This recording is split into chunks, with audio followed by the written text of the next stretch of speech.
Yes! It actually worked this time! Okay, that hasn't worked. Dean, this is you. This is your presence. Oh, I've scared the puppy. I'm so sorry. I'm so sorry, Rocky. Lie back down. Hi, everybody. We got to do this introduction quick because there is such a dog who has joined us for this evening, and we want you to see him. And I don't think I scared him because Dean's got headphones in, but he sat up all of a sudden when I made a loud noise, and I was worried I'd frighten. Okay, the chat needs the puppy as well. Okay, right, fine. We're just gonna go to Dean and we'll do the introduction live. We're just throwing it in. We're throwing it in. Okay. Everybody needs the dog. You ready, Dean? Here we go. Look! Oh. It gives us infinite pleasure to have the amazing Dean and the amazing Rocky on tonight. Yes. Quick, do Dean's introduction. And then Dean can do Rocky's introduction. Yes. Normally we do 3 things on this show. Today we're just talking to Dean because Dean's fucking amazing. Right? For those of you who don't know, Dean is a fellow St. Kildan, and even if he is a filthy Parma Violet lover. Filthy in this house is spelled correct and person of extraordinary taste. A house divided. Anyway. And Dean has also just come off, or I believe in the middle of... No, just finished. We were just talking about it. Just done last show. Just finished a run in a play called Queers, and we are going to talk to Dean about podcasting and creativity and acting and equity. And just how good a dog Rocky is. Yes. I think it has been successfully established Rocky is the best dog. The best dog. Look, he's getting so shy. The internet's looking at me, Dad. Don't like it. Oh, yes.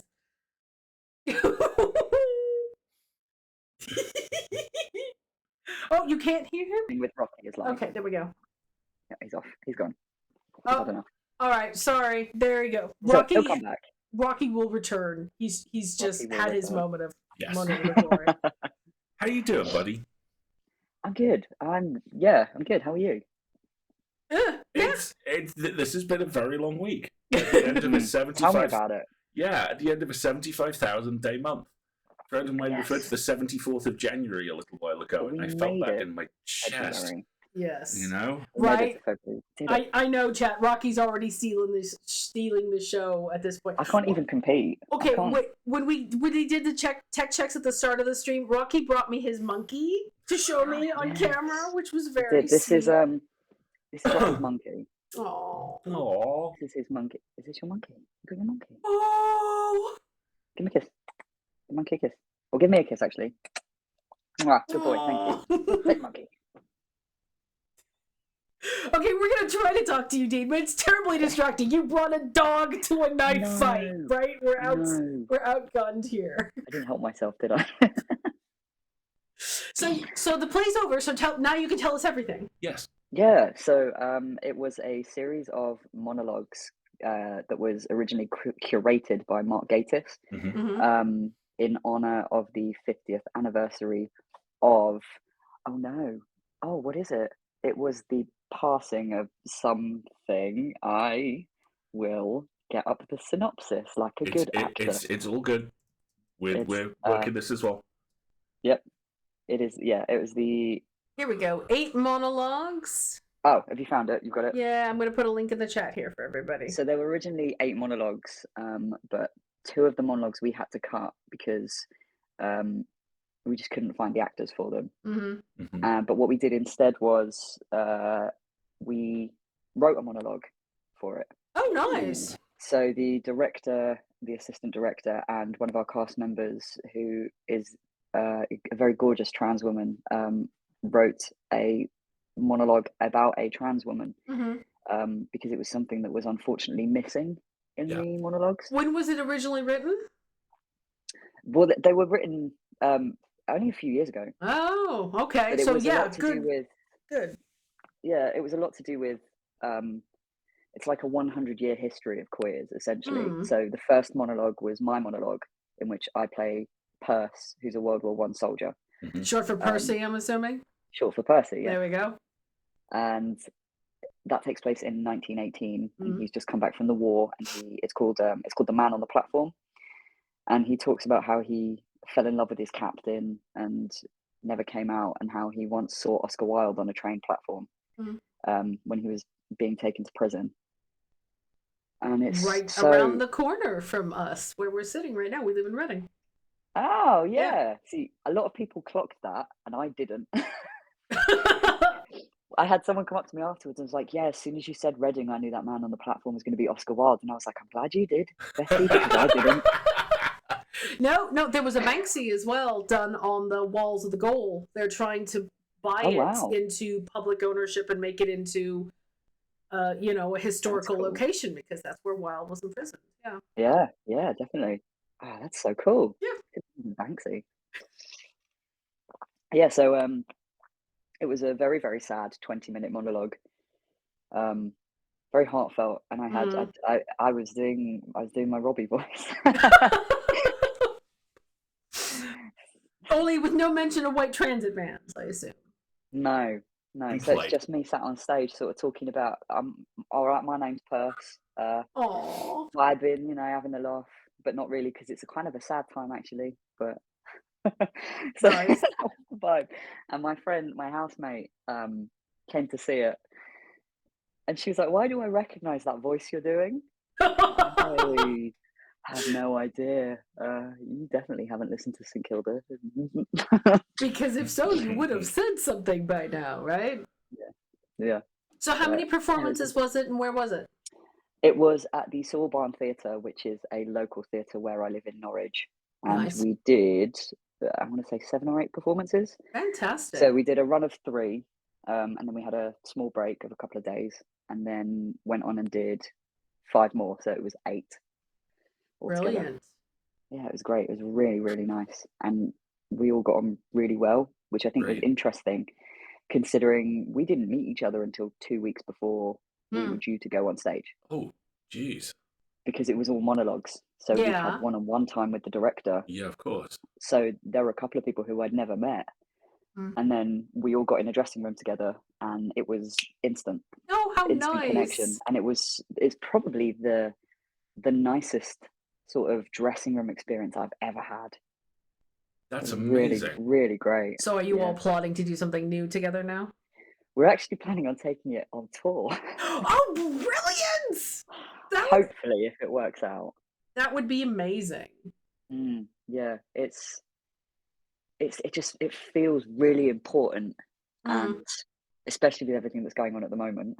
Yeah, of course. Right. I mean, the epilogue to the show, Jen, who'd written her monologue, she would ad-lib it every night, because it would be a case of, her talking to the audience and saying how important all these stories are, because you've got the English government blocking Scotland's gender reform, and you've got the Church of England not allowing same-sex marriages, and how it's still illegal to be gay in 70 countries, and that would be the end point. And it was that unfortunate case of, okay, let's have a look at the headlines and see what we can put in the end of the show today.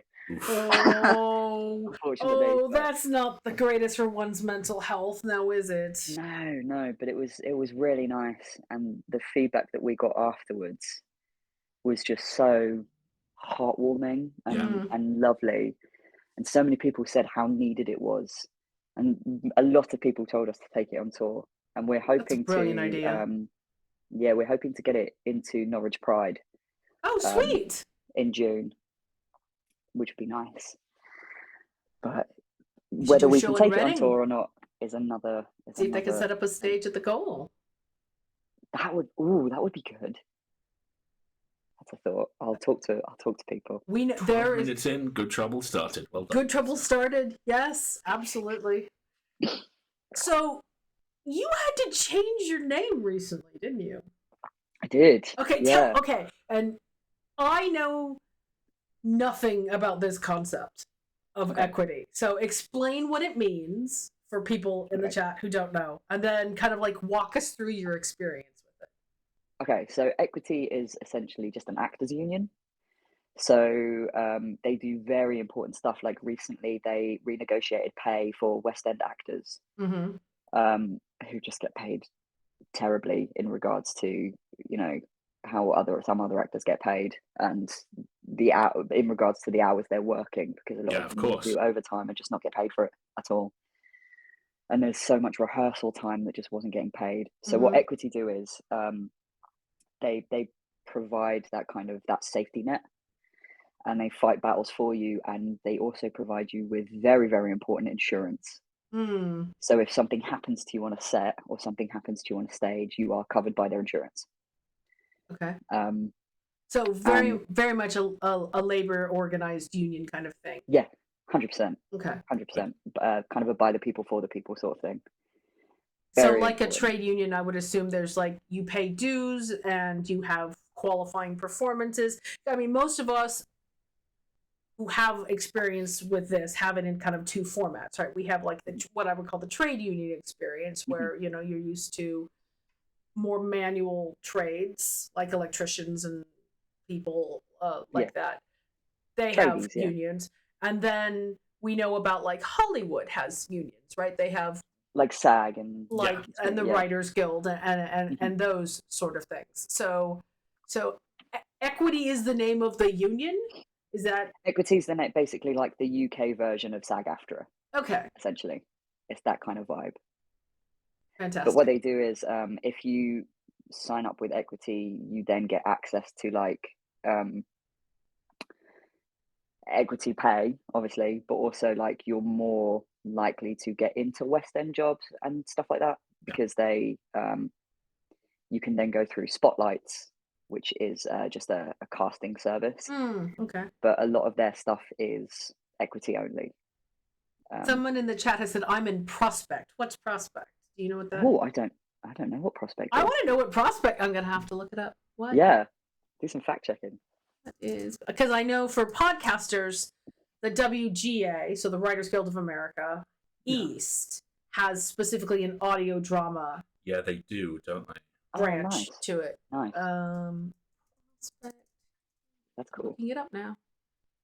Trade union for engineers, managers, scientists, and civil servants. Oh, Prospect is striking right now in the UK, aren't they? Yes, right? We have a friend who's doing that right now. Unison is a teachers guild. Yeah.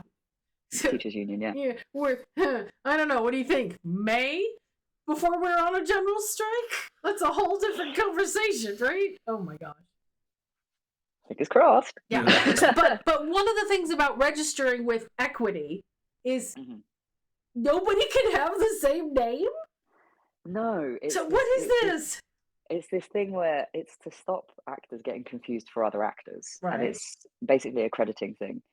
So if you have two actors who have a very similar name, you worry that they're going to get confused for another actor. And if something, say, unsavory were to come out about that actor, or, something very on complete opposite end of the scale, something very good would come out, you don't want it getting attributed to the wrong person. Like the poor guy named Jon Snow who gets tagged on everything on Twitter, like the newsreader Jon Snow. Exactly. Exactly like that. So in order to sign up with Equity and also Spotlights, you have to have a completely unique name. Now, there was already an actor called Dean Smith, who I think was in a show. I can't remember what it was. My mum watches it. It was an ITV show he was in. And so where I've been using previously my middle initial, they don't allow that because it's too close. Because middle initials quite often get dropped. Right, but you have Michael Fox versus Michael J. Fox, right? Exactly. Or Samuel L. Jackson. Just to answer KB's question in the chat, this is exactly why David Tennant is called David Tennant. Yeah. Exactly, because there was already an actor called David McDonald. Yes, exactly. That's the exact same reason. Yeah. So if you want to join a union, you have to have a completely unique name. So I thought, fuck, I've just changed my name, and I've just gone through all that rigmarole. Now I have to pick another one. That's the worst. I've just done all that, but I was like, well, I toyed for a long time with changing my first name again, but I thought that's so much effort to go through when I've done that a couple of years ago, and I don't want to do that again. Yeah. And I'm quite attached to my last name because it's obviously it's a family name, but I'm the only. Well, I think there's only me, my granddad and my uncle who still have that family name. Mm-hmm. Oh, okay. So it's a heritage thing. Okay, cool. Yeah. Yeah, Alasdair's family is quite similar. All the guys get a certain first name, and then they all have different middle names. We all have a certain middle name as well. Yeah. So okay. we've got J. The J stands for John. Mm-hmm. So John is a family name. So my granddad's middle name is John. My uncle's middle name is John. My brother's middle name is John. My dad is called John. And I appreciate the irony of that as someone who watches Supernatural. Hey, Mick, how you doing? Mick is showing up in the chat. I'm sure Naomi will photobomb us any moment now. That'll be fabulous. Oh, no doubt. But yeah, so I was like, well, I want to keep my last name, but at the same time, I've only just changed my first name. So what I've done is I've taken one of my middle names and just bumped that to my surname instead. There you go. So Kenneth is my second middle name, but it's also my grandfather's name. So I still have that nice connection to him. Nice. I love that. He's not dead. I just really, really like him. I have to clarify. That is the most inherently you thing I've ever heard. He's not dead. I just like him. Well, Dean, that says more about you, I think, than anyone else there, doesn't it? Like, are you worried about committing patricide? Should we talk about this? But I've had conversations with people, and the way that I talk about my granddad, I talk about him in a very reverent way because he's the man who sort of raised me for the first few years of my life. So the way I talk about him, the immediate reaction I get from people is, "Oh, I'm so sorry," and I'm like, "No. He's not dead. Trust me, he's very much not dead. He's the least dead man I know." That's a great title. Hang on to that. The least dead man I know sounds like a Mousetrap-esque farce, doesn't it? Oh, I should write that. You should. Yes, you should. That could be my dissertation project. The least dead man I know. I'm considering it now. Okay, Wendy, take a note and DM us later, please. Wendy is a wonderful note taker. I love it. Wonderful. Fantastic. But yeah, so that's why Dean Kenneth. Oh, somebody in the chat says the least dead man I know is going to be my drag name. I'm like, ooh, that's another good choice. Hell yeah. Like cowboy themed, right? The least dead man I know. Yes. Okay. I'm the least dead man I know. Right? Just inventing cowboy drag. I'm Wendy's opening and Google Doc. Now, son, you've walked into this town looking for a dead man, but I have to tell you that I am the least dead man I know. Oh! Right? Oh! She's like, great, now I gotta be a cowboy drag king. I'm like, yes you do. I'm not seeing a problem here. I'm not seeing a problem in the slightest. I see no problems. I see only solutions. Right? This is fantastic. I love it. So, how long does it take? Like, do you have to go through, like, a vetting process? Is it like having a baby in Scandinavian countries where you have to, like, submit your suggestions for the child's name and they can veto some of them? It took about a week. Oh, my God. Wow. It was really quick. Oh, okay. You offer up anywhere from 1 to 3 suggestions. So, I didn't offer up any secondary names because I was like I want this. It's one and done. I want this. I want this. Yes, exactly. Yeah. This is what I want, and if I don't get that, I don't get in. But yeah, no, they came back pretty quick and were like, "Yep, that's great. You are in." I'm in on a student capacity because I'm still a university student. But usually, what they want is a minimum of, I believe, 3 professional credits. This is the old thing of you can't get professional credits without an equity membership, and you can't get an equity membership. It's a catch-22. Yeah. Talk to us more about that. Yeah. So a lot of professional things are run by equity, so you need equity to audition for them. But equity want 3 professional credits before they'll let you join them. Before they'll let you in. But thankfully, those professional credits can be any acting job that you've been paid for. Oh. Is there like a minimum? Is it like so the equivalent in like the publishing world is there is a trade body called SFWA, which is the Science Fiction and Fantasy Writers Association. Like a union, kind of. It's not really a union. It's more like a trade body. But one of the things they set is like a minimum number of either minimum value of the sale or a minimum quantity of sales. So is it like that for you? Do you have to be paid, above mates rates at so many performances, or are they based on like you have to sell X number of tickets for it to be a qualifying event or things like that? What is the metric on that? They don't mention that. It's just three. I believe it's just 3 professional credits. Credits? Wow. Credits. 3 credits, please. And I would like 1 equity. You to get a professional membership. Professional. I is a professional. I'm a professional. Yeah, that's weird. Being able to be like, I'm a card-carrying actor. You know, You're literally a card-carrying actor. I want to see your card the next time we're there, dude. You have to be like, ta-da! 100%. It's in my wallet. I keep it in my wallet. Sweet. I love Excuse that. me, you can't go through that. Back off, man. Professional actor. Excuse me, I'm sorry. I've got a card with my name on it. Right? See what I like? Okay. It's that bit from Parks and Rec where he's like, I've got this permit. This just is in your handwriting and says I can do what I want. Is that? Yeah. Wendy's going all out. Here we are. Requirements Who for joining can join equity? Thank you, Wendy, because I was doing the same thing. Okay. Evidence needed for full membership. £500 or more from professional work in the entertainment and performing arts industries. We can accept contracts, invoices. Oh, that's why. Okay. Wage or pay slips that confirm the date you worked, the type of work you did, and how much you were paid. What counts as professional work in the entertainment and performing arts industry, I wonder? I can hear some Work you've been cogs paid turning. for. Work you've been paid for, I assume. And it's only one. You only have to fit one of them. Right, but you're talking to a stream full of podcasters, right? So does podcast acting count? Yeah, I would consider that. Yeah, 100%. It's paid work. Why wouldn't it?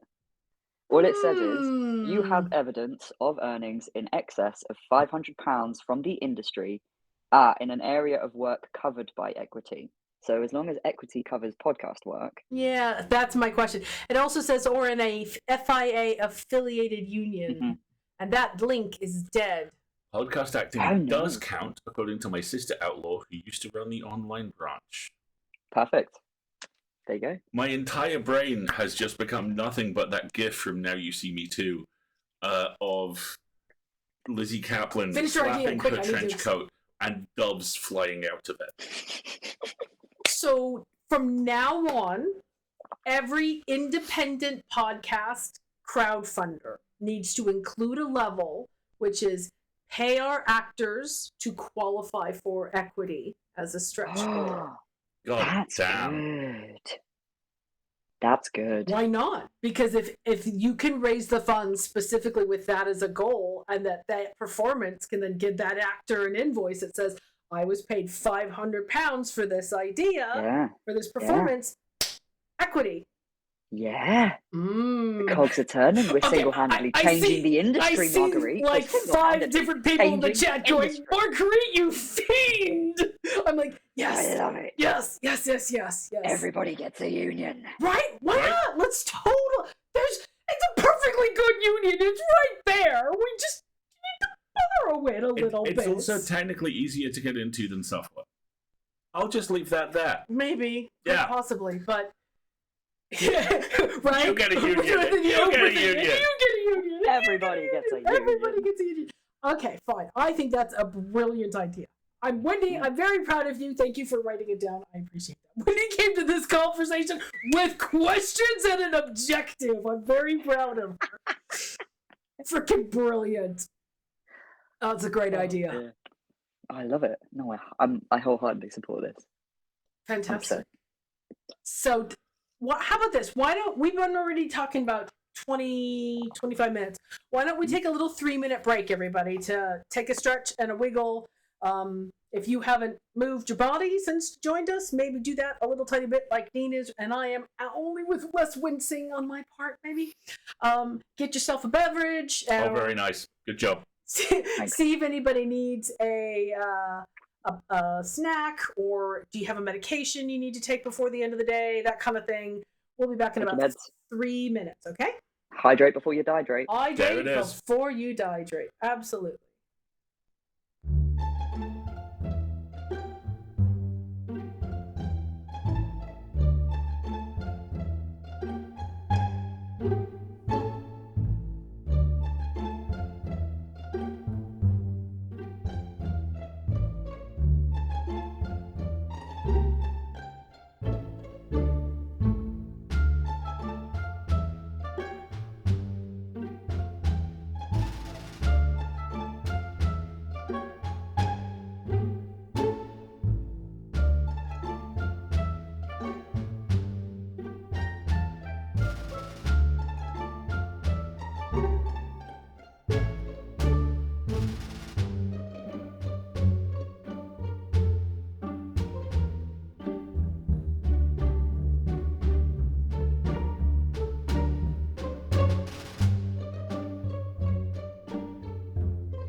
That's the wrong thing.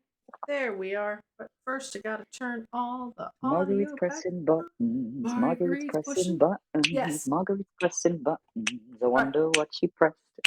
Well done. We got about 45 seconds before people come back for the ad break, but nice.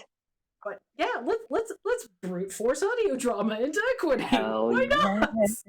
Hell yeah. Especially because then you could just all you need is one medium to high profile actor to go, oh, that's a great idea, I'll fund one. Mm-hmm. And then you've proven the concept, and then it becomes, the routine, right? Mm-hmm.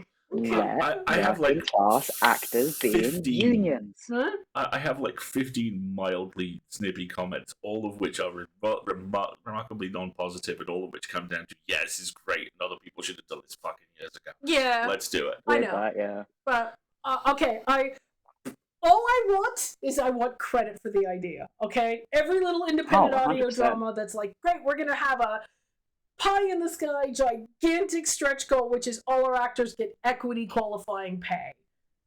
Thank you, Marguerite. Are we back, by the way? Oh, yeah, we're totally back. We've been back for half a minute. It's Brilliant. all good. In which case, I can now tell both Dean and the chat about the item I'm actively trying to track down as a Valentine's Day present for Marguerite. What I'm attempting do you really want to be doing that here? Yes. Okay. Because you know about it. Let's go. Oh, I'm good. Do I know about it? Of course you do. I want to get Marguerite a coffee mug or possibly a sticker in the next Star Trek: The Next Generation font with one or both big of these phrases. The little Biggie V thing, yeah. I can't talk now. I'm doing Admiral shit. Nice. Or just Admiral shit. Because that's what Alasdair winds up calling it. Whatever he comes with a good idea, and I go, but X and Y and Z would make it better. And then he just looks at me and goes, Alasdair, I have some good news for you. Mm. I can make stickers. So if you need some stickers made up, hit me up, my guy. Oh, buddy, we're going to talk. Thank you. Thank you. Hell yes. Great. Hell yes. Let's go. Great. Okay, but it has to be red. It has to be red, right? The traditional Star Trek red with the thing. I can design it. We can. And it can just say Admiral shit. I'm busy doing Admiral. I got myself an iPad, so I can design some shit. Amazing. Some shit. What don't you do? All right, you're doing graphic design. It is your passion. You're You're an equity actor. You're an excellent dog parent, sibling. What does rookie qualify? This is my son. Okay. I am very much because in Alasdair's parents' household, it is sibling. They sometimes call the dog Alasdair. They sometimes call Alasdair Digby. So we used to make this joke that in the family hierarchy, dead in the face, dead in the face, right? He's south of the wallet and north of the dog, somewhere in the middle. She has looked me dead in the face and said, I have to tell you, a couple of days ago we had to give the dog his medicine and we wrap it in a piece of ham and your dad asked for something. I said, I'll be there in a moment, Ian. I'm just getting Alasdair his ham. Oh, it's somehow weirdly wholesome but also just horrifying at the same time. Weirdly wholesome is basically my family soup to nuts. It shouldn't work. Yeah, no, I like it. I like that. Yeah, I have 3 step siblings and 3 biological siblings, and my mom or my dad would have to go through everybody's names in birth order to get to the youngest one if they were in trouble. Yeah. So before I came out, bad but wholesome. Yes, very much so. Before I came out, it used to be my sibling's name that I would get called first. Yeah. After I came out, it was my dad and my uncle. So, Excellent adaptation on the family's part. I appreciate I'll it. tell you what, it gets even more wholesome. So my granddad is probably the sweetest, most adorable Northern Irish man you've ever seen. Aww. He is so lovely. And before I came out, his honorific for me would be my girl. That was his little thing. Are you all right, my girl? How you doing, my girl? Yeah. And it was very sweet. And then I came out, and it changed to my boy. It was, are you right, my boy? How you doing, my boy? And then I was over there for lunch one Friday afternoon, and he's sitting down, and he looks at me and he goes, "How have you been, my gay?" Yes. And I was like, yes. Okay, yes. Well, I see what you've done there. Now you've mixed together girl and boy, and you've got gay. You're not wrong. But I see what you've done there. And then he was like, I'm so sorry, I just got mixed up. And I was like, Grandad, don't worry about it. Nope, it works. The chat has now officially adopted your grandfather, yes. right? Good. Okay, here's what I'm picturing now, Dean. You're going to become a very famous, very accomplished actor. And when you go to the BAFTAs or the Oscars, you have to take your granddad as your date. What, we paid her to the red carpet? Exactly! It would be so sweet! I actually, fun fact about my granddad, I didn't find out his name was actually Robert until about 5 years ago. I don't know, I think it's an Irish thing, but the men on my dad's side of the family all go by their middle names and don't go by their first names. So my dad is John Allen, but he goes by Alan. And my granddad is Robert Peter, but he goes by Peter. And I thought this was just a thing my dad did. So when he would get letters to the door to John Allen, I was like, who's John, and why are you getting letters? Why are you opening John's letters? And then I was talking to my nanny. I have a theory as to why when you're done. Okay. Here's your story. And I was around my nanny and granddad's, and I see a letter, and I'm like, oh my fucking God, it's you as well. Who is Robert? What? Why am I only now finding this out? Who are these people? Who else haven't I been told about? What false identity are you lying to me about? Oh dear. If your family's Irish, it makes me wonder if it's one of those don't use your real name people. Or it's a confirmation name thing. Yeah, or a confirmation name's another real good possibility. Well, I don't know, because he's not Catholic, he's Protestant. Okay. So we ruled that out. All right. So it could be don't use your real, the cats only know their own real names. They have use names. Maybe. And I just outed him to the stream. I'm so sorry. You just what? The very first stream we did, our guest inadvertently admitted to shrimp smuggling. Oh, that's right. Froggy was shrimp smuggling. 5 minutes in, Froggy was like, I'm really proud of my aquariums. I've got a couple of types of shrimp here, which I shouldn't really have in the country. I have them chipped in VHS tapes. And then you could see the blood drain from his face. And he was like, are we live? And we were both like, yeah, buddy. Yeah, no, okay. It's okay. Okay. That's wonderful. If the Department of, I don't know, Fish and Wildlife knocks on your door. Good afternoon to Defra, who are tuning in every week. So sooner or later, they'll have that little shrimp bastard back, By the way, Dean, Mick says to let you know they are updating the season 1 St. Kilda page with your new equity name. Aww. Yeah, Mick sent me my new St. Kilda image with my actor's name on it, and I cried. Oh! I got it, cool. And I was like, this is the first thing that I have with my professional name on. I love it. Mate, that's brilliant. And I just burst into tears. Aww. That's brilliant. KDB says, is there a lot of naming kids after people? Then the middle name is used to tell people apart. Otherwise, you'd call for Jack and get 9 responses. Ah, that makes sense. Our names are quite... I mean, we don't have any same names in our family. So my uncle is named after Elvis. Elvis's middle name is Aaron. Okay. That's my name. And my uncle is not called Elvis. That would be so cool, though. Can you imagine? I'd love that. But my granddad, my non-Irish granddad, is a huge Elvis fan, so that's what we were brought up on. Okay. And then we've just got some.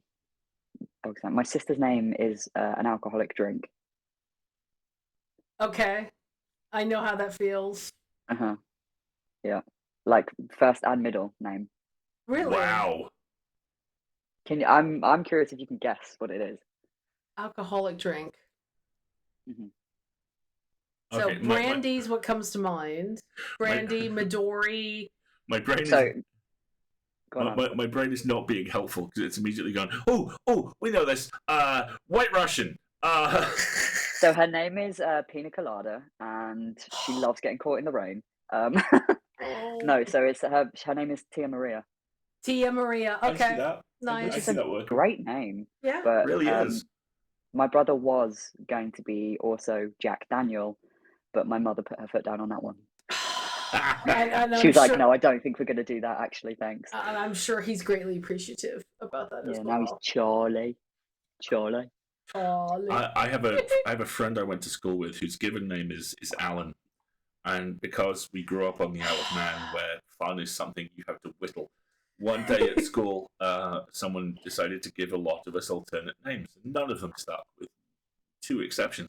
And one of them was that Alan became known as Pete because he just had this inherently Pete-esque energy. To the point where his mother started calling him Pete. And does to this day. Right? That's very Pete energy. I have called at his house and Mrs. Gallagher's gone, Pete, Alasdair's here.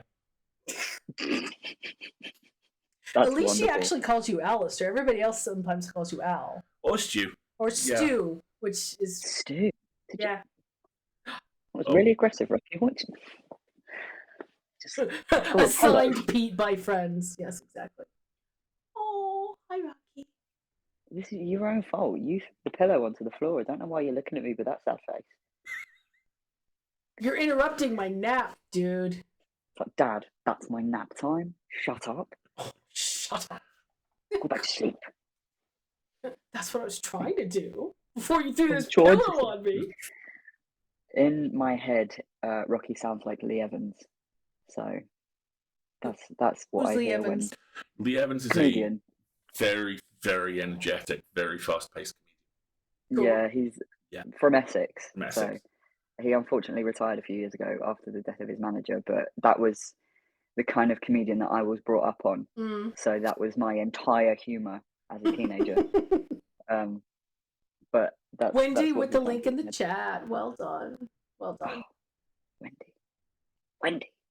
Wendy's the greatest. Evans is what I think of as a crescendo comedian, where stuff starts very high energy and high speed. He does that thing that Sarah Millican does, where everything is tied up in a beautiful bow by the end of the full show. Yeah. He does. It's a lot of observational comedy, a lot of anecdotal stories. Yeah. Nice. Is what he does, and it's just, I still quote him on a daily basis. There's a bit where he's talking about like pushing the car with his wife, and she's out the back, and he's like, push the car. She's like, I can't. My shoes are slipping, and I say that so often. There's a bit where he talks about his dog and how he's got wooden floors in his house, so his dog skitters. And he sounds like Fred Astaire, and he's like going through the house, putting on my top hat, putting on my tail. And it's just little stupid things like that me and my sister quote all the time. I love it. My siblings and I grew up on the Smothers Brothers, which were a comedian duo in the US, and they were known for being very clean cut. And one of their routines involved how they had to make their own fun. And one of them said to the other, come on, let's go smoke some Crayolas. That's what they could get away with. Amazing. I love that. So what are you up to next? Other than season 2 of St. Kilda, which will feature a huge quantity of Robbie, right, Mick? Exactly. Just to comfort the chat, but of course. I've been told it's got a large quantity of Robbie, and I'm so nervous. You have to know that every time we are on the road and pass a white transit van, we start hearing you sing the damn song. That's my legacy, folks. Yeah, you've ruined white transit vans for us forever. If anything, I've made them better. I mean, enhanced with ABBA, of course. Thank you. Exactly. Everything's enhanced by ABBA. If anything happens to Robbie, I'll fight. He needs to be safe. Okay, Hawk. This is written by Naomi, right? You may have just doomed Nothing Robbie. bad's going to happen to Robbie or anyone. It's been great knowing you. That what might at the moment? I actually had an audition last night for Midsummer Night's Dream. I saw. Very excited. Are you? Puck, of course. Are you comfortable telling us who? Because literally, of course, you're auditioning for Puck. Every right? fucking role in that you would ace. Or Bottom. Bottom would be the other good choice. Okay, I've also said I've had someone tell me that I would be a good Oberon as well, which I think is probably the most flattering thing I've ever been told in my life. Yeah, dude, absolutely. Nice. But it was for Puck. Of course. Unsurprisingly. Good. And I was leaping around that audition room. Brilliant. Fingers crossed. I hope it went really well for you. Yeah, so callbacks are next week. So the Billy Idol of the Fae. Fucking love Puck. I went into it and I was like, how do I want to play Puck? I could play. He's a dick. Oh, Yep, yeah. that's where I'm going with that. Yep. He's a dick. Oh yeah, total bro. 100%. Like this man has no, or this fairy has no culpability whatsoever, and takes no responsibility for their own actions. Did you ever see the American animated series Gargoyles? Yes. Okay. Love that show. How much into it did you see so that I can reference what I'm about to reference? I think, well, now my memory's terrible. So I watched all of it, as far as I'm aware. So the Gargoyles animated series is where the Star Trek Next Generation actors went when they were between seasons of Star Trek The Next Generation. Because you have Jonathan Frakes, you have Marina Sirtis, you have Brent Spiner. Brilliantly, Cole Meany shows up for an episode set in Ireland. They literally went, Cole, we need someone to do Irish dialogue. He's like, Grant, to be over. Yeah, I'm on my way. But one of the reveals in season 2 is that the tight-laced, shit stick little assistant to the character is Puck, the historic fairy. That. And love that. And he says just straight down the camera, I always wanted to play the straight man. And that reminds me of you talking about him being just, I'm going to be a dick. It's like, there's a new Gargoyles comic, by the way. What? Oh, yeah. Whoa. Uh-oh. Oh, yeah. Love that. I'll hook you up. Wendy, do we want a Wikipedia link? Of course we do. Thanks, Wendy. Gomez says, ooh, new script. Written by Naomi. Well, I've lived a good life. I've actually, I think I've read the first 3 episodes. Can we... Okay, plant a flag on that really quick, because our amazing moderator Zalia is going to go to bed because Zalia has health things to do tomorrow, so we're all going to give Zalia lots of love for a second. Very well, buddy. Good luck with the health things. Have a good night. Best of luck. It'll go fine. All the health things, you will be fine. You have my number. Text me. I worry. I am your stream mom. Stream mom. Me doing the heart hands with my shaky chronic illness hands. Yes, but you can do it's very appropriate. Okay, this is going to sound really pejorative, but it's not. You can do the young person version. I have to do the old person version. No, so I used to do this. I do this. And then I learned. I've gotten good at this. Version, and I fell in love with it. The little Korean one. Yeah, he does that at me all the time when I yell at him. I'm like, and he's like. I learned it, and now I can't not do it because I think it looks good. That does look really cool. Yeah, but that looks like one of those bizarre things you have to flip your hands and stuff, and I'm like, no. To me, it looks like what you'd have on a Claddagh ring. Yeah, very much so. That kind of, because it's that, isn't it, with the heart? Oh yeah, it is. Hand origami brought to you by Dean Marguerite Nelser. Yes, exactly. Like I said, I'm one of those people who's like I consider myself to be a jack of all trades because I have just done so much stuff. Because I have undiagnosed ADHD, so I hyperfixate on things, and I learn weird talents and then drop them. But I just have these things that I can do. But as long as you hang on to a thing or two from each one, then that's what you become, right? You become this assembled amalgamation of all those little things. So now let's go back to this very important thing because Mick in the chat says Dean's in a gang. And you said you've listened to the first 3. I don't know what that is. That may be the hand signs. I thought he was talking about. Oh, I'm throwing up gang signs. Yeah, don't worry about it. Yes, but you've read the first 3 episodes? Mm-hmm. And you're not going to tell us anything, are you? No. Naomi may be on the other side of the world, but she'll hear. Hey now, hold on. Yes, you did. Anything. You did last season. Yes, you did. Safe. Okay, let's not all wake up and find Naomi being like. She will be under my bed. No. Right, with a knife. I have no wish to say a thing because I think, based on what I've read, going into that with no knowledge is going to be so good. And by good, you mean heartrending, I'm assuming. I can neither confirm nor deny what I mean by that. It's all fine. Everything's lovely, and everyone has a really good time. Right? Mm-hmm. It's just going to be lads in the country with the van. Yeah, mate. Having a great time. No worries. I'm just gonna be in my van, doing my stuff, and you ain't got to worry about it. What's the issue? Everybody's waiting for the ska punk and pro wrestling episode of season 2. Oh, right? Exactly. That must be done. Oh, I love a bit of ska punk. There you go. Were you there when I pitched the T-shirt? I think so. The Make Nice T-shirt. No, it was the one with the character and character and character and character T-shirt. Yeah. I remember that. Except someone's name is crossed off. Except we just cross. And then you just add more crossed off names. Oh, cool. It's one of those beautiful T-shirts that you can edit yourself as you go through. Exactly. It's a craft project. It's a craft project. It's fan work. Alasdair. Yeah, that's fair. That is fair. That's fair. I will take that one in the spirit it was intended, which was stop that. Yeah, okay. It's the Brock with the steel chair. Yes, right? Exactly. From way downtown. Right. Oh, God, that would T-shirt shipped with iron-on crosses. Ships with iron-on crosses. You just iron them on as the ship goes. Oh, Wendy, that's a wonderful I'd buy that. idea. I would buy that. I know, right? End of every season, the entire fandom goes, God, fucking get the iron. Now I've got to buy a new T-shirt. Oh, exactly.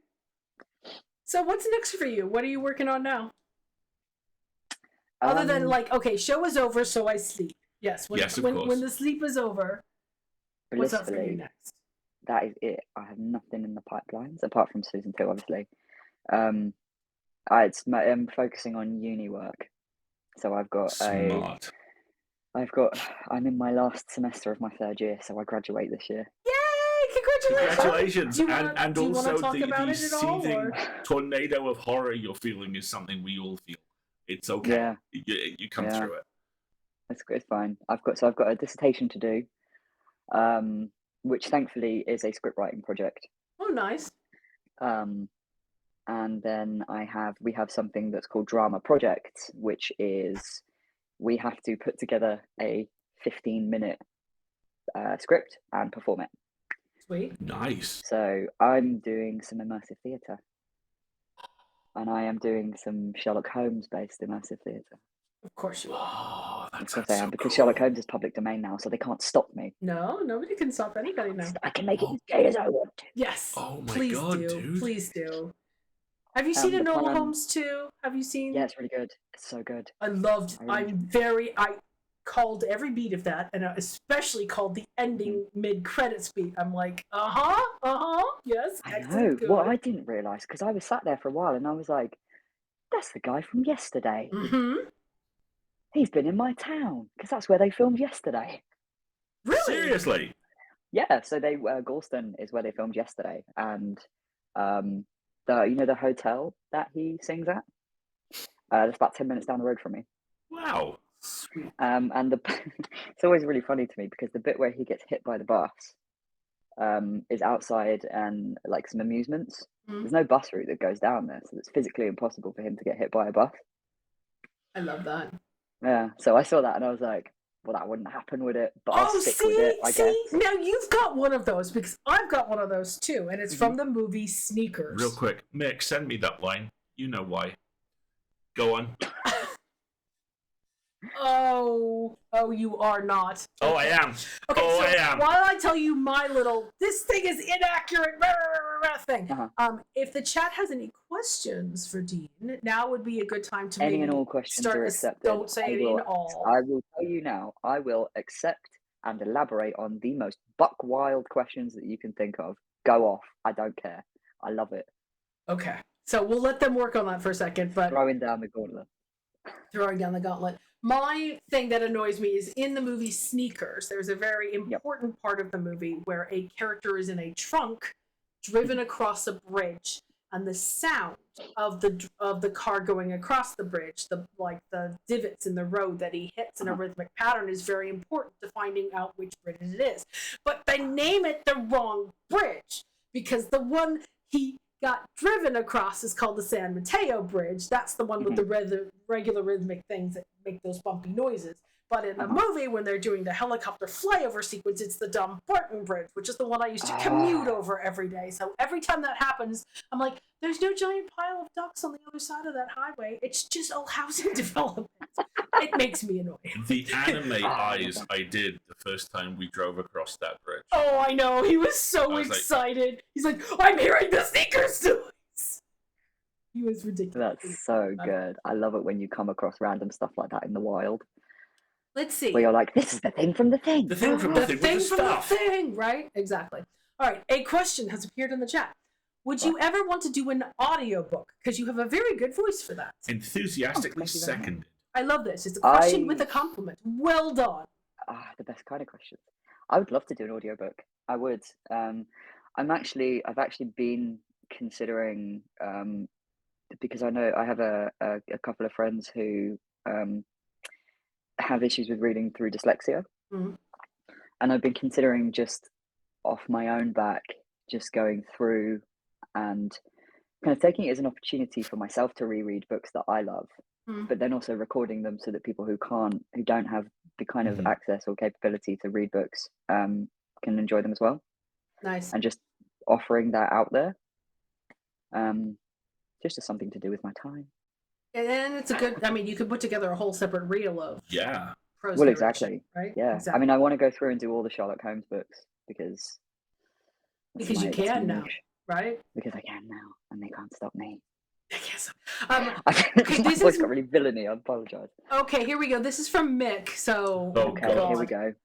How much of the Alan Partridge Alpha Papa movie is accurate? I wouldn't know. I've never seen it. Well, bless you, because I had to sit through it. I am very proud, as a Norfolk-born lad who lives in Norwich, to say I have never consumed a piece of media regarding Alan Partridge. A crisp high five. Never. Once in my life. Are you like the tokenistic one? The one that they keep safe, that, you know, in case of emergency, there is one person. They put me in a glass box, and for emergencies, usually when non-locals come in and start saying, was it aha or whatever it is, they smash the glass and I punt them into the river. Brilliant. I love it. Yeah. Okay, here's another one. Shag, marry, kill. Okay, I love these. Iron Man, Captain America, Thor. Okay. Shag, Iron Man, marry Captain America, kill Thor. I'm going to need to hear reasons for all of this. Right? Okay. Iron Man, canonically a whore, right? He knows what he's doing. Skilled. He's good with it. Yeah. But Thor is literally like an immortal deity? Let me finish my elaboration, Council. Okay. Shut your whole entire face! This is what that looks like from the outside. So you may proceed, Counselor. Thank you. Captain America. He just seems like he'd treat you really good. Right? Who wouldn't want to I mean, who wouldn't want a fag hag for Captain America, right? Yeah. 100%. And then Thor is unfortunately just the spare. Yeah, he was the other guy who was in the room at the time. Iron Man and Captain America, and Thor's just there. I've also I don't know, he's too big. Rubeska also says, I feel like there's a bad track record for good things happening to people who sleep with literal gods. I mean, right? There is historical precedent for it not going well. We shouldn't. I mean, if I was going to sleep with a god, it would be Loki. Duh. Obviously. Yeah. Who would make or, Heimdall. Because right? Idris Elba. No. What's his name? Volstagg. Is it Volstagg? Yeah. I'm sorry. I just really, really love that actor very much. Volstagg, yeah. We stand a fluffy king. We stand a fluffy king. Mm-hmm. Exactly. But yeah, I'm sorry to Thor, but you're just not the guy for me. So. The added advantage, of course, with Loki is that canonically he would make you a very good, if slightly alarming, breakfast. You ever seen the very unsettling Japanese advert that Tom Hiddleston did for Vitamin? Yeah, I was so into it, actually. I had a feeling. Had a feeling. Listen, I like my breakfast slightly unsettled because it really gets me prepped for the day. These are blackcurrants with ham, Tom. Yes, I know. I have to go back to work. Just got here. Goodbye. Oh, that advertisement was so bizarre. So bizarre. Tonight's gender unsettling breakfast. Yes, precisely. Love it. Love that. If somehow no one hooks you up with that advert, Rebecca, I will drop it in on my Twitter feed later on. Exactly. Put it in the stream notes, bestie. Put it in the stream notes. Oh my gosh. Also, the fantastic Phil Wang cut version of that, which is just him stumbling downstairs in his Game of Death pajamas, going, "Why are you so tall? What are you doing in my house? What? Dear. I don't know. I think if I walked downstairs and Tom Hiddleston was in my kitchen, the camera would cut to the lazy, gently wafting curtains because it would be X-rated, I presume, right? Interesting that you think that that's where I'm going to go, Marguerite. Go on. Interesting. No, I wouldn't know how to act. I wouldn't know how to act because so a friend and I had this discussion about Tom Hiddleston actually. I hope to God I never work with him in the future based on what I'm about to say. We think, because he's so nice and polite, that he's one of those guys who gets off on demeaning women in the bedroom. But in a consensual way. Mm-hmm. Okay. I can see that. Do you know what I mean? It's always the guys you never expect. See, he and really, Benedict really nice Cumberbatch are, as far as I'm concerned, those are changelings.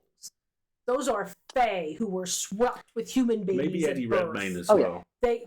No, you're too pretty. You're like, I should make a sand roll pretty. Well, that's how I feel about Jensen Ackles. No man should be that attractive. But see, Ackles gets grungy, and with Eddleston and Cumberbatch, it's the freaking cheekbones. You could paper cut yourself on those suckers. But I'm saying this on the proviso that I have stood in a room on multiple occasions with Ackles, and my God, plot twist. I have also had that unsettling experience of I am standing next to a Hollywood A-lister, and I don't think we belong in the same universe. Are we the same species? What is this? It's wild. What is even more wild is that I came out to Jensen Ackles as trans before I came out to my parents. Dean! I need details! Please keep in mind you are currently on camera, so if there's not something you want to share, don't share. Oh no, I've told this story very I need this! Hawkeye in the chat has just tweeted, "Power move of the century," and they are not wrong. Okay, and I thought Naomi's writing a sapphic hip-hop for her parents was a brilliant coming out story. Proceed, my friend! The bar has been raised. Proceed! So, it's very common knowledge amongst my friends and people who know me that I am named after Dean Winchester from Supernatural. Okay. That is who I named myself after. And the way that came about was I was like, I spent a weekend cosplaying Dean. And when I cosplay, I do it in character because I think it's fun because I'm an actor and I'm one of those awful, awful people who goes method full with immersion it. meta people. Full immersion. So people started calling me Dean all weekend. And I stood there and I went, huh. This is gender affirming. Is this euphoria I am experiencing? Just the small butterfly, right, in the shape of Jensen Ackles came down, and I was like, "Is this gender euphoria?" Yeah. And then so that happened, and then I came out to my friends first, and they were convention friends. So we used to go to. There used to be a series of supernatural conventions in the UK, run by a now defunct company called Rogue Events that were called Asylum Conventions, and they were supernatural specific conventions. And Jensen and Jared were there one year, and I was like, it would be remiss of me not to at least get like an autograph with him. Good on, yeah. I got very lucky and managed to bag an autograph and a photo op because they were in very high demand. So we get to the autos, and I was like, cool. I'm going to tell him because this is important to me, and I don't care if he cares. This is just something I need to do as a person, and whatever. So Supernatural got me through some very, very tough times in my life. I had a very rough teenage life, and that was the kind of show that stuck with it. And I related quite heavily to Dean Winchester because let's just say I had a father figure in my life who wasn't exactly the best. Not my father, but and so I related to Dean in that way. I looked out for my siblings, and that was what I did. I was the older sibling. I'm the oldest. So oldest sibling fist bump of solidarity. Yeah. So I was the older sibling, so I looked out for my younger siblings. So we're there waiting for the autos, and I've missed my slot. Because we had internet issues in the hotel, and they were announcing it via Twitter, which was the weirdest thing to do. That is the stupidest thing. That's stupid. Yeah. So I go to a guy who works for the conventions, and I'm like, look, I'm so sorry, but I've my internet on my phone bugged out, and I've got this auto, and I'm meant to be there. Is there anything you can do? And he was like, leave it with me, because by this point I'd sort of made a name for myself amongst these conventions, to the point where I'd genuinely had convention guests ask me for my autograph. Aww. Because it was that thing of, I'm a well-known cosplayer, and I'm someone in this community who people kind of know, and we've always made ourselves to be approachable. So for people whose first time it was, that we were like, listen, we're going to be hanging outside in the car park. It's going to be super informal. We're going to be having a chat. If you want to come over and just have someone to hang about with for a few hours, and we can introduce you to some other people. Yeah, this is totally why we adopted Dean, isn't it? Yeah, okay. Yeah. Thanks, Mum. And then, so he was like, leave it with me. And then he comes back and he's like, okay, you cannot make a big fuss of this, but I'm going to get you in the room. And I was like, okay, that's fine. He walked us, me and a friend of mine who also had an auto, he walked us past the queue of people and straight into the room where they were getting autos done. Walking, not making eye contact, walking. I was like, don't look. A lot of people in this queue know who I am. Don't look, do not make eye contact. So we're getting kind of like, and the way that they've set it up is there's like a table, and it was like a small room, and you would queue outside and go in, and then there'd be a smaller queue inside. Yeah. So we were in this smaller queue waiting, and I was like, okay, I'm just going to tell him. I'm just going to get it off my chest. I'm going to tell him, and it's going to be chill. It's going to be fine. And I was in full cosplay at the time, naturally. And what I had made I don't know if you've watched any Supernatural. Oh yeah. Yeah. Okay, so season 10, Demon Dean. Yeah. Or Mark of Cain Dean. When he's got the first blade. Yep. So I made one of those. Nice. And that was what I was going to get Jensen to sign. So he's signing the. I get up there, and I'm like, he's like, hey, how you doing? I'm like, hey man, I'm doing good. And he's signing the thing, and I'm like, listen, I just want to say, I just want to thank you, because if it wasn't for Supernatural, I probably wouldn't be here right now. And he gave this this nod that's like, yeah, I really appreciate that, but I got the sense that that's something he's had quite a lot before. The show was big for a lot of people. And then I'm like, and I just wanted to let you know that when I came out as trans, I named myself Dean because of the impact that you had on me. And he stopped what he was doing. He put down his pen and he looked up at me and he went, are you serious? And I was like, yeah, Dean Winchester had a huge impact on me. And he gets up from the table and he leans over and just pulls me into a hug. And I'm there like, oh my fucking God, what is going on right now? Don't cry. What is happening? And he pulls back and he's like, thank you so much for telling me that. Thank you so much. And I was like, honestly, man, what I said was, I didn't say man, I said, honestly, mate, I don't know how I'm not crying right now. I called him mate to his face. And then he continued signing the thing, and he was like, "Thank you so much." I was like, "Yeah, no worries." And I left, and I walked out of the room, and my friends were waiting outside, and I was like, "I'm gonna go have a cigarette to calm down."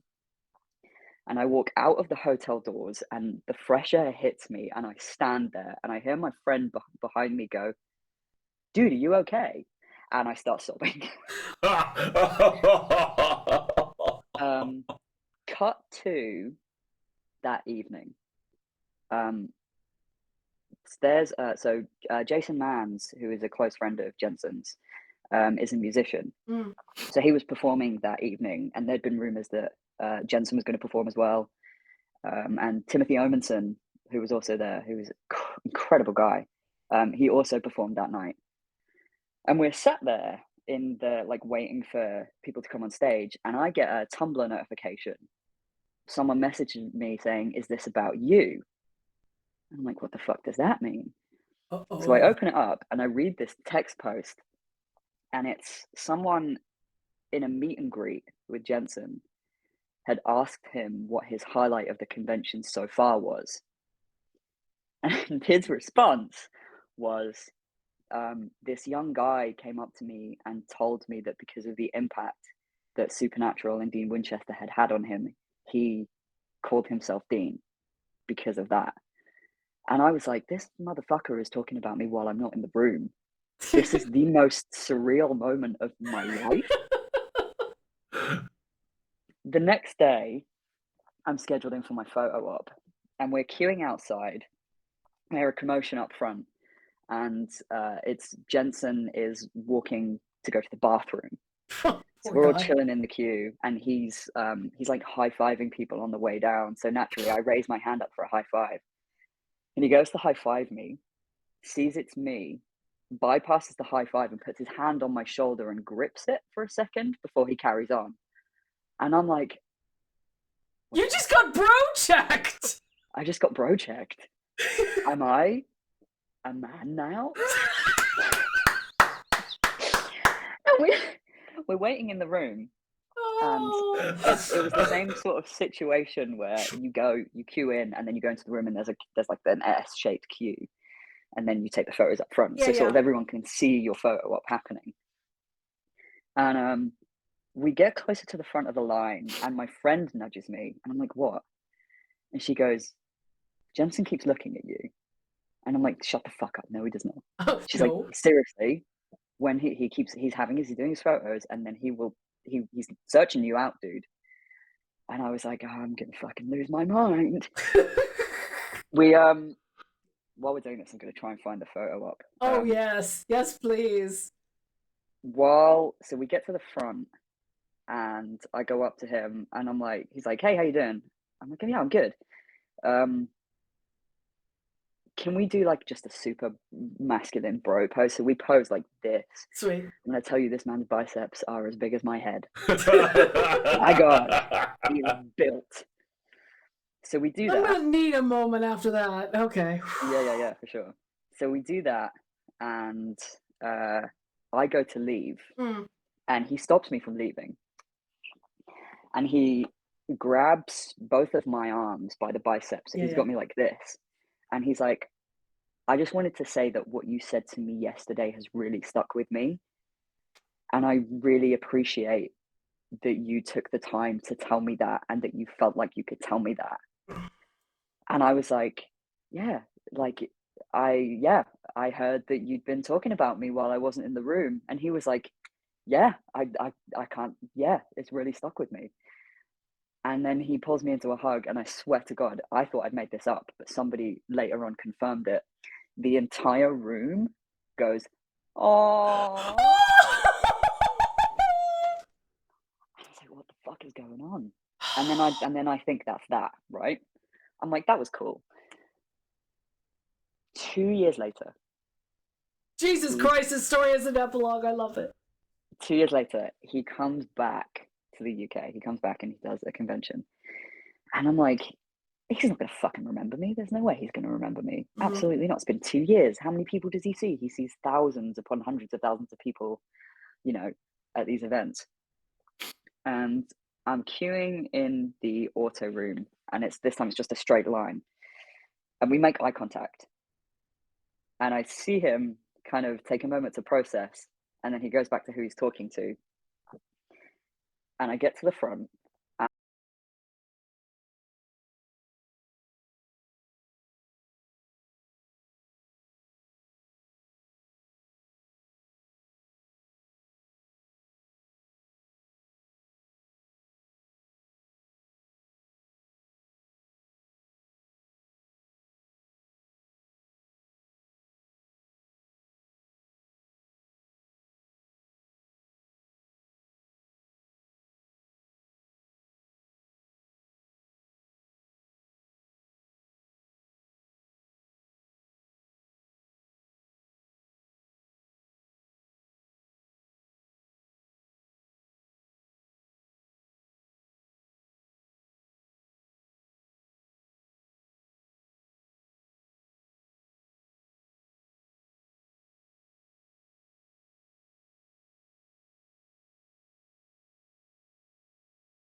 I also have an addendum to the Jensen story that I can add. But yeah. You look for the phone. Yeah, we have to talk about the Uncharted games and your feelings about 4. Of course. I'm assuming these are feelings about the ending? Or I think the ending was perfect. I think it was too. Yeah, I don't think if you're gonna make another game with Nate, I don't think it necessarily needs. Not what I would like to see. But I would love to see a game about Cassie. That's it. Word is that's what we're getting. That word is what we're getting for the next Uncharted. Yeah, for real. What I want is her to have some kind of meter of like, doing adventure solving puzzles, and then like a limit break from Final Fantasy, and then all of a sudden dad shows up and does something, or mom shows up, or like cool aunts show up and do things. I would also really love a Sully and Sam spin-off. Yeah. Oh yeah. I'd love to see those two together. Have you seen my Uncharted tattoo? Mm-mm. I have Sic Parvis Magna on my arm. I love it. Perfect. That is Nolan North's handwriting. Brilliant. What are the names of the two characters that I'm talking about? The little spin-off game that Chloe they and did Adele. with Chloe. Did you play that? Chloe and Nadine. Nadine, sorry. I haven't played Lost Legacy yet. I want to, but I literally haven't had the opportunity. It may literally be my favorite installment. It was brilliant. Mm-hmm. It was really good, and they released a bunch of like tweet emojis or like text emojis for it that are just the cutest thing in the world. Oh, I love that. But I want those two characters to show up in a Cassie-fronted Uncharted game. I think that would be brilliant. Good. Yeah. Hell yeah, I'm so down for that. I just really love the idea of her being able to call someone every couple of levels or so, and it's like Sam saying, "Hey kid, I kind of need a lock hack. I got it. Don't tell your dad." Yeah. Right. Just like Sully, like, "Hey kid, we can never come back here. You know that? Add it to the list." I love those games. Oh god, they're so good. They were a big defining part. Did you find the photo? 20s. No, I can't find it. But you said you had an addendum to the story. We're back. I do have an addendum. I deleted it, unfortunately, from a lot of social medias because people would steal it and crop it down to just the bit of Jensen, and I was like, "That's not cool." No, nobody crops Dean Kenneth. So this is I look like a baby, just FYI. This is the photo. Oh, that's brilliant. Superb. Yeah, I went back the next year in the same salmon shirt that he was wearing, just for funsies. That's brilliant. That I do have a picture of. Hold on. Yeah, me and my friend went dressed as Jensen and Misha. That's brilliant. I love it. So the addendum is after the second time I met him, I also had a photo op with him, and I was like, do you know what? I'm gonna fuck around and find out this time and see what I can get away with. Mm-hmm. So what I said was, do you remember the monster movie episode of Supernatural, the black and white one? Mm-hmm.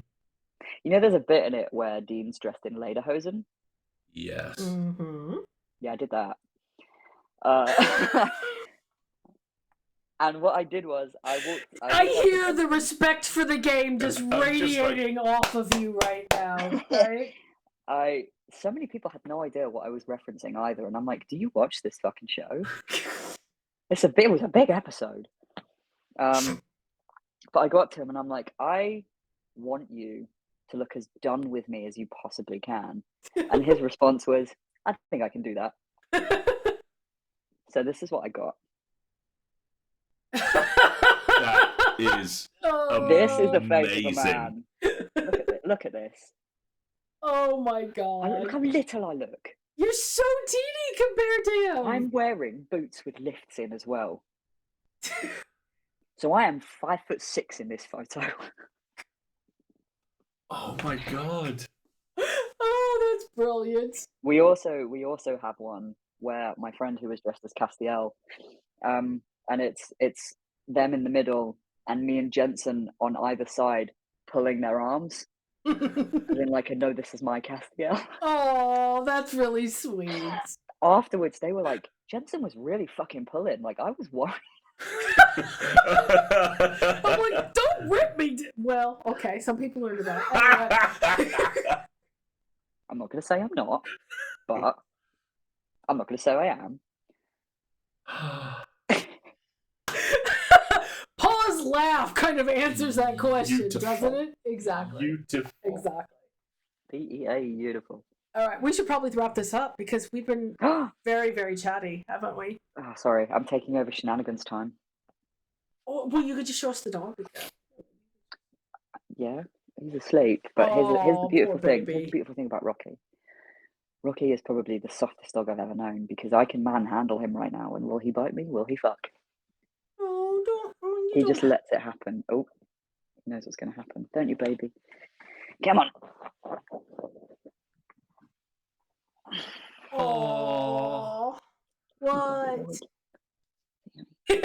Everybody in the chat, show us the dog. There we go. Rocky, you're a very good boy. Oh, you good? You good? Is it because I woke you up? Are you? He's good. He does this. He has this problem where if he lays on his back too much, he chokes on his own tongue. Oh, baby. He's on you, my baby. Yes, the whole entire chat is in love with Rocky right now. Yes, Thank you very much for sharing, Rocky. Say hello. Come closer and say hello. Oh, look at him. He's going to make us all yawn now. Oh. You're tired, boy. Are you tired, boy? Thank you. Can I have a kiss? Dude, you just woke me up. Not even. Kiss? Kissy? Rocky, give me a kiss. He's actively turning his head away. He, like ankles, he's done. Kissy? Give me a kiss. Okay. Oh, with commentary. He's like, no, I'm not here for it. Who gave you an attitude, eh? Okay, Naomi, right? Robbie needs a dog, is what I'm saying. No, I don't trust that. Because she do stuff. I go by the Brennan Lee Mulligan way of things, where if an animal is put in, I'm gonna kill that dog. Oh. I love Naomi, but I don't trust her. We do, yes. No letting Naomi near fictional dogs is the unanimous decision of the chat. Because she will kill your dog. No hesitation. Kill that dog. I'm gonna kill that dog. Oh, but imagine Robbie with a dog hanging its head out of the van window. Fan artists, start your engine. Tag us, Pigeon, please. where you at? Pigeon. Oh, let's talk. We need it.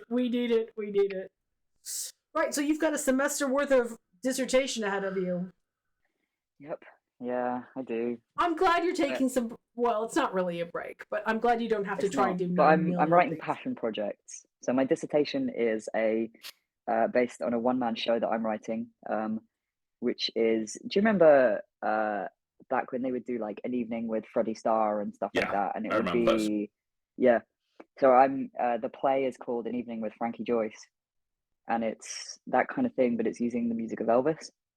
Nice. And it basically charts one man's breakdown through an evening. So that's what I'm writing at the moment. That's my passion project. But I'm like, if I can just put this in my dissertation, because I'm writing it anyway. Right.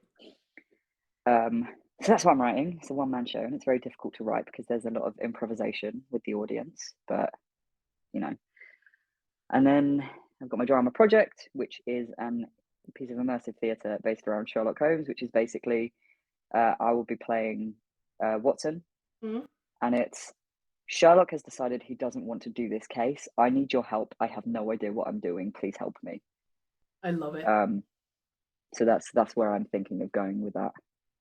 That sounds cool. That sounds fantastic. And of course, whenever season 2 of St. Kilda is available, Robbie Boy will return. Robbie Boy. Yes, he will. With the van of power. Right. Is there anything else you want to plug before we say goodnight? No, but I do just want to thank you two lovely people for having me on. It's been a pleasure. It's been wonderful doing this.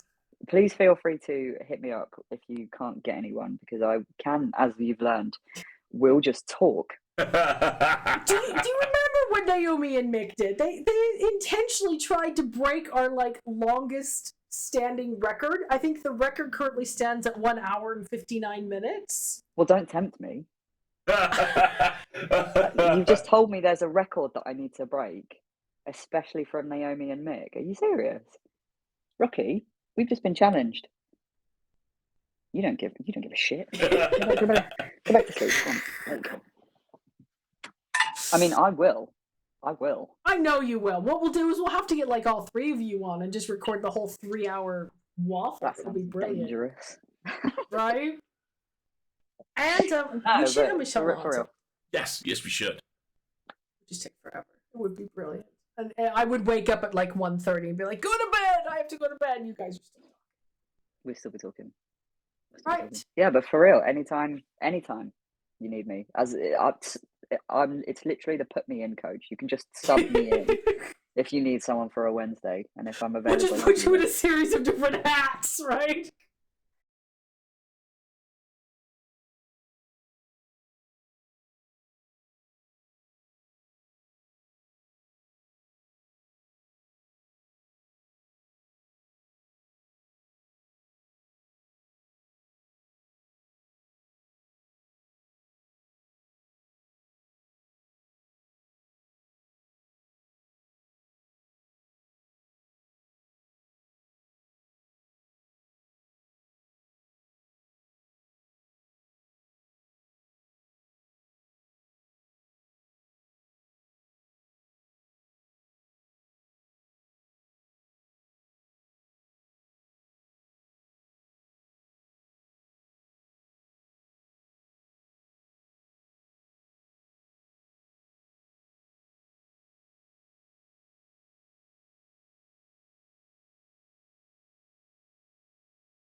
His cat basically kicks the door in. Kicks the door to the office in and is like, Dad, I need to be put to bed. Dad, come to bed. Dad. So it is the greatest. How the heck you been? How the heck have we been? Oh God, it's been a week. God, it's been long ass week. So we have put out, if you missed it or you don't listen to our podcast, we put out a Metacast, which is a kind of mini State of the Union about what's going on. And what's going on is we're a nonprofit now, which is amazing. And we're a foundation now. Technically, I've read enough Fantastic Four comics to know that means we get cool uniforms. No, I'm not making any cool uniforms. I have to make them. I'll draw them. And by draw, I mean I'll go on Pinterest. You can keep talking. I don't want uniforms. No, please, no yellow spandex. But no, we've become a nonprofit, which means lots of good things. But the way I describe it is, in fact, let me pull this microphone a little bit closer since I don't have to, put it all the way over there. Think of it like if you lived in a little tiny fish tank and then all of a sudden you're put into a much bigger fish tank, right? You don't have any more stuff, not yet, but you have a whole lot more potential, capacity, the ability to have more stuff. And so right now we're working really hard on setting up the getting of the more stuff. So it's things like things that we have to pay for are a little bit cheaper now. It's, people are incentivized to donate now because they can get preferential tax status for it, depending on your circumstances. I'm not an advisor. blah. So there's been a lot of just kind of, oh my God, I'm exhausted. It's been a very busy couple of days getting all that kind of stuff announced. But it's good, and it will be good, and it will get better as more time goes on. But getting to that day took a lot of time and a lot of work, and we're very glad to have done it, which is nice. Hey, Alasdair. Mm-hmm. What's your favorite episode of The West Wing? My favorite episode of The West Wing is me being newly cast in What's Safe as Dr. Yes. So there's a new cast announcement out. Wendy, I think you might have the link. If you don't, maybe I do somewhere if I dig on Twitter at the same time. Yes, the It Has Alasdair in It hashtag has been getting some love today. Here we go. But yes, Alasdair has been cast as Dr. Michael Turner in Mortsafe, which I love the description of this podcast. They call it an audio drama about Edinburgh, ethics, and exhumation. Yep. So a Mortsafe is literally the big metal casket they would put a body in. It's a thing. It is like safe with a lock. It is a grave robber countermeasure. So, yes, he's been cast, and we're looking forward to learning more about.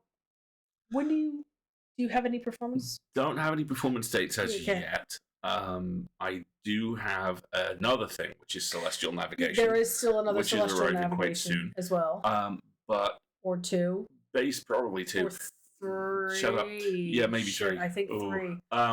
Oh my God! Basically, none of this is kind of huge, big lead stuff, but all of this is exactly the type of role I really enjoy, which is, and Dean, this one is exclusively for you, which is the kind of Mark Sheppard thing. You show up for 3 episodes, class the place up a little bit, and yes. And the Mark Sheppard of audio drama is like one of our catchphrases for him. Show up, everybody's glad to see you, then you get killed horribly, or everybody's mad at you, and then you disappear. And the last couple of things in particular I've done have been exactly that. Among the Stacks, where I'm playing Brother Dust, who is the oldest librarian in history, is completely different to everything I've done before. And Turner somehow is the first educated, mildly upper-class scientist who shows up to tell the main character how fucked they are I have ever played, which I can only assume means people haven't heard what this sounds like. So yes, there are more things coming, which is going to be fantastic. So yeah, that's how our week's been. Lots of work. Lots of work. Lots of getting the non. Doing of the things. Executing the non-profit stuff, getting full lid ready, prepping for award season, doing the soul-crushing horror of building out my CV and surviving the 75 days of January. There is so much I want to be able to say about the Munda Sacks, and I cannot. I know. That was one of the best experiences I've had, and I'm incredibly blessed as a voice actor to have worked with a wide variety of really fantastic people. And you had a blast. That was so much fun. So much fun. All right, let's do a shenanigan because it is getting late, and we want to make sure Wendy does not turn into a pumpkin. Rocky enjoys Palmer Violets because he's the goodest boy, and the goodest boy can never be wrong about anything. So shenanigans. Thank you. Yeah, I'm just gonna no-sell that. Don't forget, we're gonna force audio drama into equity because I said so. All right, quick. Where is my shenanigans for the evening? Hey. Dun dun dun. Okay, right, fine. Oh, this looks good. I'm told you have to wear the hashtags. Okay. Okay. Professors. Okay, first of all, did I put the link in the chat? This is from Meow, a Tumblr called Meow. You want me to think about stacks now when I'm supposed to be writing something else. Damn it! I'm sorry. Sorry, Doc. Hashtag sorry. Professors who have only interacted with other academics for years. What do you mean you don't know how multiple variable calculus yet? Professors with small kids. Thank you for not putting the lab equipment in your mouths when I turn my back. Bringing this back to share that one time I slept through part of a Zoom meeting with my PhD advisor, who has a toddler, and he told me it was fine. That just meant I was a good sleeper. Professors who work with graduate students. if you finish the multivariate calculus work this week, you can put one piece of lab equipment in your mouth. Oh, no. Once had a professor whose previous career was giving educational zoo tours to children. So he'd say stuff like, now let's meet our friend, acidic carotene. In high school, I was in the child development class where we ran the preschool. Class ended and I moved on to the next class, which was an art class. So I sit down next to my friend, who was working on a serious piece and casually asked for my thoughts on it, looking for serious critique. Preschool mode had not turned off. So I looked at it, clapped my hands and said, wow, really great work, amazing, in that same kind of voice you'd say to a toddler who presented you with a random scribble on a piece of paper. Friend did love the reaction, though. Okay, you have to read these hashtags. Hashtag, it's hard to turn off preschool mode, man. Hashtag, when I taught preschool as an adult later in life, I also had a moment where, like, hashtag, this car cut me off in traffic on my way home from work, and I was like, hashtag, oh, that behavior makes me so sad, Toyota Corolla. We don't do that to our friends. Hey, I saw these tags, and I think I'm about to kiss you on the mouth right now. Hashtag, that makes me so sad. We don't do that to our friends. And if you think that isn't going to get yelled the next time we're in the car... Oh, yes. Marguerite needs encouragement not to be a potty mouth in the car. My favorite thing to say as a reaction to stuff is, dear Lord. I say it at least 10 times a day. Mine is, oh, geez. Everyone reblog with your variation. I'm always saying, okay, or Jesus. Reaction to stuff. Yeah, maker's breath gets used a lot in this household. I think that's everything. The rest of this looks to be some sort of academia, dark academia mood board, which is perfectly lovely, to be honest. Let's get past that. This one's quite fun. No offense, but I heard the evil scientist say he likes studying me better than you. That's why he's up all night diluting my saliva, check, and mate. Well, I'm getting moved to a separate chamber tonight, so he can keep an eye on me. What about that? Please. He hasn't even probed your mind yet. Besides, yesterday he told me that my blood diagnostics were abnormal and potentially hazardous. How could you possibly compete with that? Telekinesis throws a soda can at your head. How dare you! Evil scientist! Evil scientist, they're resorting to violence. I do not feel very enriched right now. I need a Band-Aid and an IV of juice. This is exactly the behavior I'm talking about. You still need juice rewards and screens. I have evolved past these childish activities. I am a model experiment. That was fantastic. This is all very dark academia. I'm totally digging it. Good job. Brilliant. Oh, that makes me so sad, Toyota Corolla. We don't do that to our friends. Oh. Yeah, I would just scream other things. And maybe blush. Marguerite doesn't scream. Yes, but I'm very vocal and pouty mouth. Okay. Have we told the Gears of War story? No. We haven't told the Gears of War story? Okay. Marguerite is not allowed to play Gears of War anymore. Because years ago, when we went to visit our very good friend, Matt Wallace, in LA, they had an Xbox, and we were playing Gears of War. And you can play Gears of War co-op. This was the very first game. Very first game. And when Marguerite plays shooting games, she becomes a potty mouth.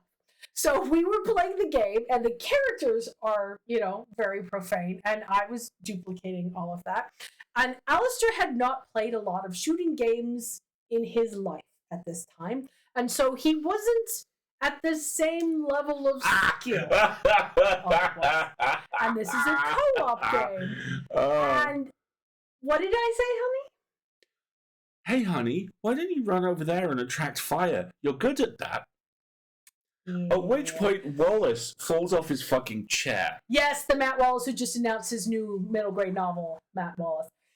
He's sitting behind us, working. He's on Twitter the whole time we're doing this. He literally falls out of his chair laughing. Yeah. You can't let me play Marcus Phoenix because I just start yelling, "Sup, bitches!" every time I start shooting people. It's just... Oh! Should also be noted, the book he was almost certainly working on, which came out a couple of years later, had a couple of characters with a very familiar dynamic. Yeah, dynamic nothing. You freaking named them after us. Yes, and we die horribly and tragically. It was wonderful. Great. It was fantastic. So good. Yes. But yes, every time we play a co-op game now, he reminds me that. No, I actually But don't. I do the puzzles in Darkside Detective. So, okay. I don't remind her. She reminds herself. All I do is wait. And besides, I carry the things. You carry the things. That is your job. Tall shelves, carry the things. And we all thank you for that, Marguerite. Well, fine. Now that I'm done embarrassing myself for the evening, let's tell everybody what's coming up for us next. Oh, all sorts. Speaking of Darkside Detective. No, I mean, this coming Friday, we have the next issue of the Full Lid going live, yes, which will include, amongst other things, a look at the fantastic pro wrestling rom-com comic Rubber Match. Oh, and okay. It's great. Loved it. And a look at current UK horror movie Unwelcome, which is set in Ireland and features at least 3 of the 5 Irish actors you've immediately thought of. Yes, exactly. Then on Sunday, we will return to Darkside Detective. Which may very well be our last installment of it. We're on the last little mini game. I've already played through. Okay, it wasn't an accident. It was a calculated experiment. But the calculated experiment meant we had to replay a game and a half to get to a point where we needed to be because Marguerite couldn't remember the shape of an off button. And I've already replayed all of that, and we'll pick up there next time. I will spend an entire 2 hours talking about Dooley. Yeah, we should have talked to Dean about Dooley, his husband. Oh, I love Dooley. Oh, Dooley. And then on Wednesday, we'll be back on Wednesday, 10 to midnight, and we're going into bed. We're gonna have to go break into the clinic because for some reason we're seeming fairly compelled to go break into the clinic. Hey, Doc Homicide, terrifying local witch told us to come and look at your Stargate. After giving us tea that wasn't dosed on us. Oh. Well, can Reese come play out, or is he busy eating cattle? Yes, but hopefully it won't be the church full of rats with the poor little girl being possessed. Oh, things are getting very dark and scary in Scarlet Hollow. Wendy, I will have you know that let's move on. What was this about, Wendy? Those of us who watched Alasdair do the puzzles while you were away, I was about to launch a robust defense of myself, and I remembered how well those puzzles were. Okay. So, anyway. Yes. So that is where we will be the rest of this week. I don't think we have any other news to announce. Try not to get cast in anything else, would you? There's only so many hours. I guarantee nothing. There's a couple of auditions out anyway. Criminy. So yeah, that's what we've got for you. Wendy, you have 13 minutes. Exactly. And we're sending more love to Zalia for tomorrow. Yes, indeed. And I think that's about it. Alasdair, I will watch you do a puzzles all day. And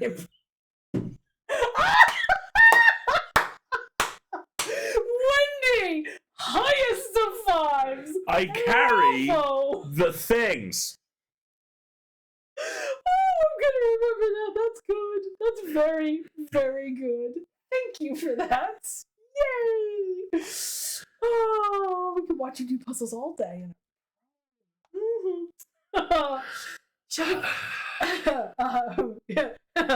Shall we call it a night? Or is there anything else that you can think of? You're like, I'm done. Good night. Just roll off screen. Here we go. We talk. Not sorry. Anyway. Say good night, Alasdair. Good night, Alasdair. Oh. I've been Alasdair, and I carry the things. Oh, and I've been Marguerite. And she does the puzzles. We'll see you next time. We'll see you next time, everybody. Have a good night.